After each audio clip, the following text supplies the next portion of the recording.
2025 ची असणारी जी एक्झाम आहे त्या एक्झामच्या दृष्टिकोनातून जे काही नवीन पॅटर्न येणार आहे एमपीएससी अंतर्गत त्याच्या अगोदरची एक एक्झाम होणार होती ते म्हणजे 2024 ची. नुकतीच आता एमपीएससीने ऍड दिलेला आहे 2024 च्या असणाऱ्या प्री साठीच्या एक्झामच्या बाबतीमध्ये कोणकोणत्या जागा आहेत, कशा पद्धतीने तो फॉर्म भरायचा आहे आपल्याला आणि प्रत्यक्षात कोणकोणत्या अटी आहेत या असणाऱ्या गोष्टी आपण या असणाऱ्या सेशनमध्ये पाहूया. लक्षात घ्या ऍड कशा पद्धतीने मेन्शन केलेलं आहे तर ऍड दिलेला आहे महाराष्ट्र राजपत्रित नागरी सेवा संयुक्त पूर्व परीक्षा 2024. मागच्याच वर्षीपासून आपण याचं नाव राज्यसेवा न म्हणता काय म्हणतो आपण इथं राजपत्रित नागरी सेवा संयुक्त पूर्व परीक्षा असं म्हणतो. आणि ही एक्झाम कधी होणार आहे तर रविवार दिनांक 28 एप्रिल 2024 मध्ये एकूण 37 जिल्हा केंद्रावरती आपल्याला एक्झाम होताना दिसेल.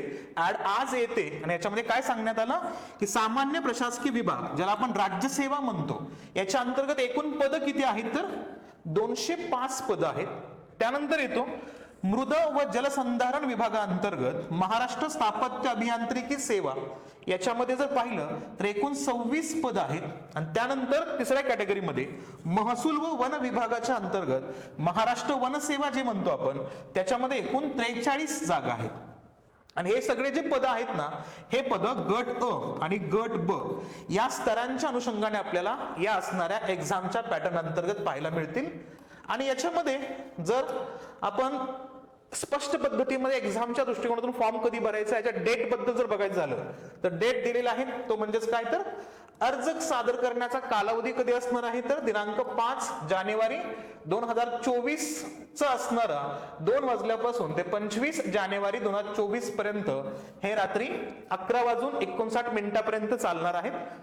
कशा संदर्भामध्ये अर्ज करण्याच्या बाबतीमध्ये ऑनलाईन पद्धतीने जर अर्जाची शुल्क भरायची असेल आपल्याला तर ते आपण 25 जानेवारी 2024 च्या असणाऱ्या 11:59 पर्यंत रात्रीच्या पाहणार आहोत.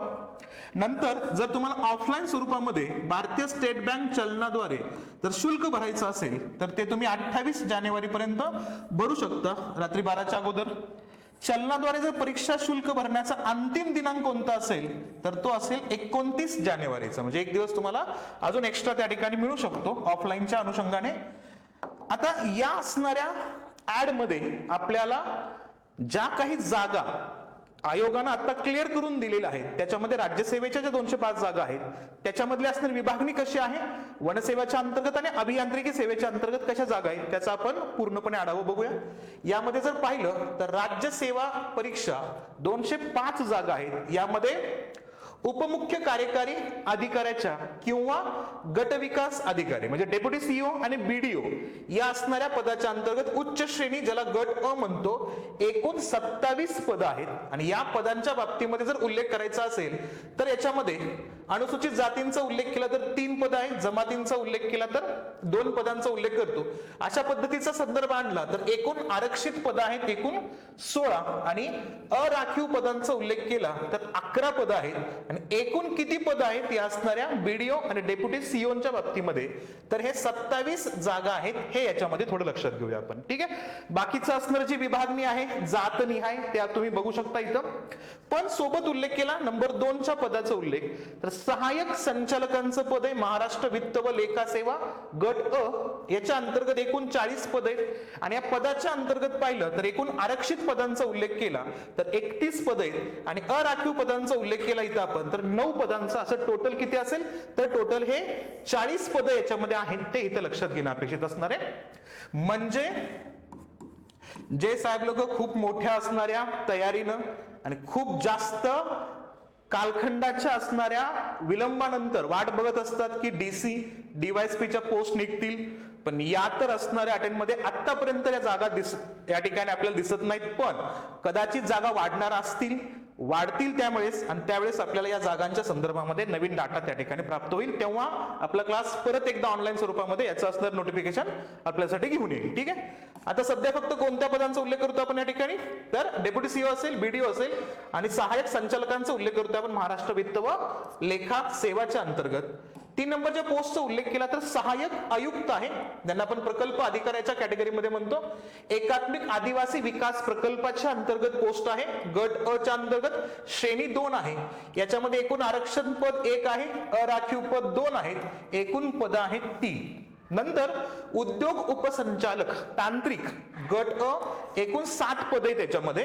याच्यामध्ये आरक्षित पदांचा उल्लेख केला तर 6 आहेत आणि अराखीव पदांचा उल्लेख केला तर 1 आहे. एकूण पद आहे त्याच्यामध्ये 7चा संदर्भ येतोय. हे झाले 4. 5व्या पदाचा उल्लेख केला तर कोणताही तर सहाय्यक कामगार आयुक्त गट अ एकूण 2 पद आहेत. याच्यामध्ये पाहिलं तर आरक्षितचे आरक्षित दोन्ही पद या ठिकाणी आपल्याला दिसतात. अराखीवला एकही जागा याच्यामध्ये नाहीये. त्यानंतर उल्लेख केला तर कोणत्या पोस्टचा संदर्भ येतोय तर मंत्रालयीन विभागातील असणाऱ्या कक्ष अधिकारी गट ब याची एकूण 19 पदे. त्या 19 पदामध्ये एकूण आरक्षित पदांची संख्या 14, अराखीव पदांची संख्या 5 आणि एकूण पद किती आहेत तर 19 पद याच्यामध्ये आहेत. नंतर येतो सहाय्यक गट विकास अधिकारी गट ब एकूण 21 पदे आणि या 21 पदामध्ये विभागणी पाहिली तर आरक्षित पद 17, अराखीव पद 4 आहेत. अशा एकूण पदांचा उल्लेख केला तर 21 पद आपण याच्यामध्ये बघतो. त्यानंतर कोणत्या पदाचा उल्लेख येतो तर सहाय्यक आयुक्त राज्य उत्पादन शुल्कचा मुद्दा.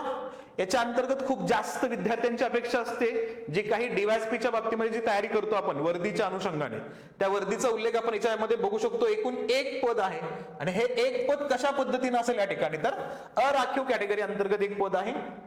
कौशल्य विकास रोजगार व उद्योजकता मार्गदर्शक अधिकारी गट ब मध्ये एकूण 3 पद आहेत आणि या 3 पदामध्ये आरक्षित पद 1 तर अराखीव पद हे 2 आहेत. त्यासोबत पाहिलं तर कोणत्या पदाचं आणि राज्यसेवेच्या अंतर्गत शेवटचं पद म्हणजे 12वं ते कोणतं निरीक्षण अधिकारी पुरवठा गट ब एकूण किती आहेत तर 76 पद याच्यामध्ये आहेत. म्हणजे सर्वाधिक पद ज्या 205 अंतर्गत जे बघतो आपण ते कशा अंतर्गत येतील निरीक्षक अधिकारी पुरवठा गट ब च्या अंतर्गत आणि याच्यामध्ये आरक्षित पद आहेत 48, अराखीव पद आहेत 28. त्यानंतर येतो दुसऱ्या कॅटेगरीमध्ये महाराष्ट्र वन सेवा परीक्षा. याच्यामध्ये महसूल व वन विभाग याच्या अंतर्गत एकूण 43 पद आहेत. त्याचं असणारं जे काही डिवायडेशन आहे का ते कसं आहे सहाय्यक वन संरक्षक गट अ एकूण 32 पद आहे त्याच्यामध्ये. याच्यामध्ये एकूण आरक्षित पद 22 आहेत तर अराखीव पद हे 10 दिसतात आपल्याला. सोबत उल्लेख केला याच्या अंतर्गतच तर वन क्षेत्रपाल गट ब एकूण 11 पद याच्यामध्ये दिसतात आणि या असणाऱ्या वन क्षेत्रपालाच्या अंतर्गत पाहिलं तर आरक्षित पद 10 आहेत तर अराखीव पद हे 1 दिसतात. अशी एकूण 11 पदांचा उल्लेख याच्यामध्ये येतो. नंतर तिसऱ्या कॅटेगरीमध्ये जे जागा आहेत ना एकूण जागा किती म्हणतो आपण इथे 26 पद आहेत. ते कोणतं महाराष्ट्र स्थापत्य अभियांत्रिकी सेवा परीक्षा. याच्यामध्ये मृदा आणि जलसंधारण विभागाचा उल्लेख याच्यामध्ये येतो. तर याच्यामध्ये कॅटेगरी 1 चा उल्लेख केला तर उपविभागीय जलसंधारण अधिकारी स्थापत्य गट अ एकूण 6 पद आहेत त्याच्या अंतर्गत. त्याच्यामध्ये आरक्षित पद 5 तर अराखीव पद हे 1 आहेत. नंतर जलसंधारण अधिकारी स्थापत्य गट ब एकूण 20 पदांचा उल्लेख याच्यामध्ये करतो आपण. सोबत संदर्भाला या सगळ्या असणाऱ्या जागांच्या अंतर्गत जेव्हा आपल्याला प्रिलियम क्रॅक झाल्यानंतर मेन्सच्या बाबतीमध्ये विचार करू तेव्हा मेन्स साठीचा कालखंड खूप जास्त दिलेला आहे या स्पेसिफिक इयर मध्ये. कारण राज्यसेवा प्री आपण बघतोय आता एप्रिल मध्ये आणि मेन्स कधी होणार आहे तर मेन्स डिसेंबर मध्ये होताना दिसेल. तर मेन्स कसे कधी आहे राज्यसेवा मुख्य परीक्षा तर 14 ते 16 डिसेंबर 2024 ला आहे. महाराष्ट्र स्थापत्य अभियांत्रिकी सेवा मुख्य परीक्षा ही 23 नोव्हेंबर 2024 ला आहे आणि महाराष्ट्र वनसेवा मुख्य परीक्षेचा उल्लेख केला तर 28 ते 31 डिसेंबर 2024 च्या कालखंडामध्ये हे आपल्याला एक्झाम दिसेल. आणि एक्झामच्या बाबतीमध्ये जर पात्रतेचा उल्लेख केला तर जो क्रायटेरिया आपल्या सर्वांना माहिती आहे भारतीय नागरिकत्वाचा उल्लेख येईल. वयोमर्यादेचा संदर्भ आणला तर वयोमर्यादा या ठिकाणी वेगवेगळ्या स्वरूपामध्ये आपल्याला दिसते आणि ही वयोमर्यादा कशा पद्धतीने दिलेली आहे तर निरीक्षक अधिकारी परिमंडळ अधिकारी गट ब वगळता इतर सर्वांसाठी किती असेल दिनांक 1 एप्रिल 2024 च्या असणाऱ्या दिवसाचा क्रायटेरिया इथं गृहीत धरायचंय आपल्या एजला काउंट करण्यासाठी. आणि निरीक्षण अधिकारी परिमंडळ अधिकारी गट ब यांच्यासाठी 25 जानेवारी 2024 या दिवशी जे एज असेल ते एज तुम्हाला काउंट करावं लागेल, हे इथं लक्षात घ्यायचं. मग यासाठी आपण बघतो कोणता अराखीव खुला प्रवर्ग पाहिला तर 38 एज पर्यंत तुम्ही एक्झाम देऊ शकता. 38 एजच्या अंतर्गत असेल तर फॉर्म भरू शकता.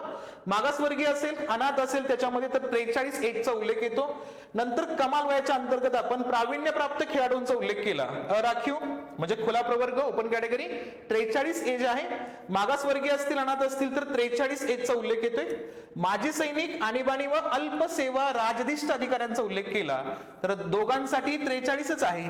आणि दिव्यांग उमेदवारासाठी एजचा क्रायटेरिया हा 45 एज पर्यंत असणार आहे, हे लक्षात घ्यायचं. आणि कमाल वयोमर्यादा ही निर्धारित केली जाते याच असणाऱ्या अटींच्या अंतर्गत. संदर्भ येतो कुठला तर राज्यसेवेच्या अंतर्गत शैक्षणिक अर्हता या 2 कॅटेगरी सोडल्या तर सगळ्यांसाठी एकच आहे, ती म्हणजे कोणत्याही असणाऱ्या मान्यताप्राप्त विद्यापीठाची पदवी किंवा महाराष्ट्र शासनाने पदवीस समतुल्य म्हणून मान्य केलेली कोणतीही अट किंवा अर्हता.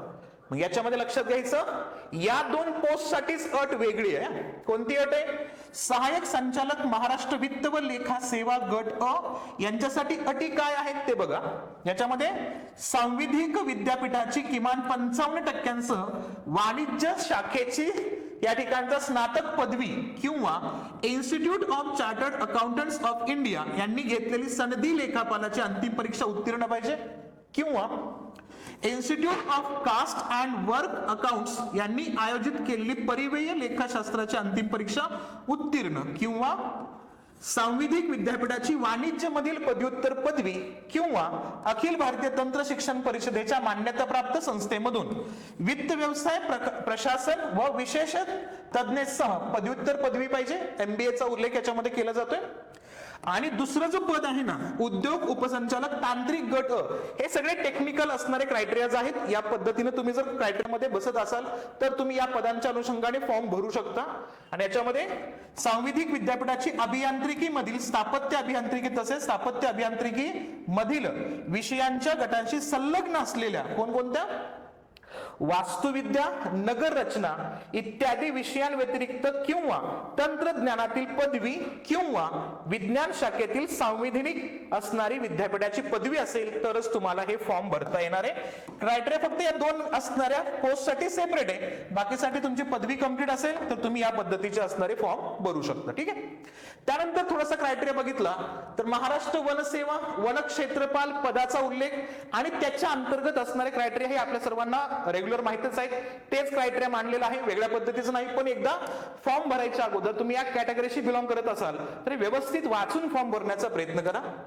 आणि याच्या अंतर्गत परत तोच मुद्दा आहे, स्थापत्य अभियांत्रिकी सेवा परीक्षेसाठी अटी कोणत्या आहेत ते याच्यामध्ये मांडलेत. या असणाऱ्या पीपीटीज तुम्हाला टेलिग्राम चॅनलवरती मिळतील, तिथून जाऊन तुम्ही ते बघू शकता, किंवा डायरेक्टली एमपीएससीच्या असणाऱ्या वेबसाईटवरती तुम्ही ही ऍड आता सध्याला पाहू शकता. आणि व्यवस्थित वाचून हा असणारा फॉर्म भरायचा आपल्याला. आणि परीक्षेच्या टप्प्यांचा उल्लेख केला तर शेवटची एक्झाम कदाचित ही असेल, त्या दृष्टिकोनातून या पॅटर्नच्या अनुषंगाने आपल्याला टप्पे पाहणं गरजेचं आहे. या सगळ्यांसाठी जी असणारी जी काही पूर्व परीक्षा आहे ना, ही पूर्व परीक्षा किती मार्कांची असेल तर 400 मार्कांची असेल.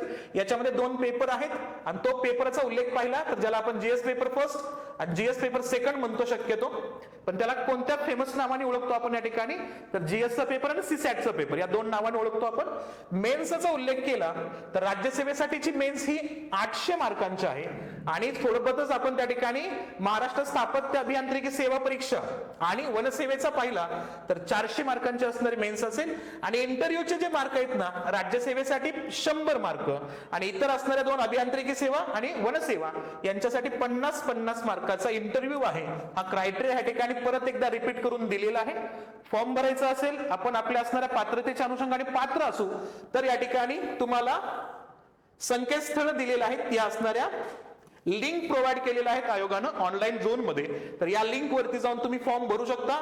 mpsconline.gov.in या असणाऱ्या लिंक वरती जाऊन व्हिजिट करा आणि प्रत्यक्षात हा फॉर्म भरण्याचा प्रयत्न करा. फॉर्मच्या साठीचे असणारे डेट ज्या डेट पासून स्टार्ट होत आहे तोच त्याच डेट पासून आपल्याला ते फॉर्म आणि ती लिंक ओपन होणार आहे.